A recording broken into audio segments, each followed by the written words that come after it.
Terus suatu malam dia nyamperin, dia bilang, ternyata seru ya podcast kamu. Seru Gilang. Cuma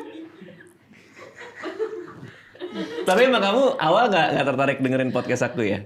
Maksudnya bukan, bukan. Nggak, maksudnya kayak podcast tuh bukan medium yang kamu suka konsumsi. Kan ada aja orang yang, gue kalau mau nonton mending gue nonton drakor, nonton apa. Karena aku emang jarang lihat kamu nonton podcast apapun. Nah baru 3 bulan kemarin tuh tiba-tiba kamu nontonin podcast aku. iya aku nonton ya. Apa?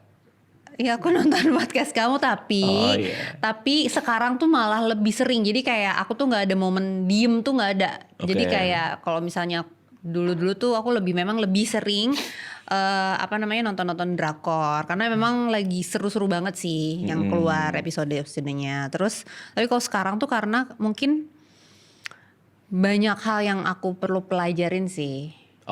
Karena kalau nonton drakor itu seru, tapi kayaknya waktu itu bisa dimanfaatkan lebih lagi mulai ngerasa kayaknya gue harus belajar sesuatu deh atau apa yang aku nggak tahu gitu loh. Makanya kayak misalnya soal dokter atau apa, ngomongin soal otak yang kayak dan karena podcast kamu tuh di delivernya itu dengan bahasa yang aku awam tuh jadi lumayan tercerahkan gitu loh.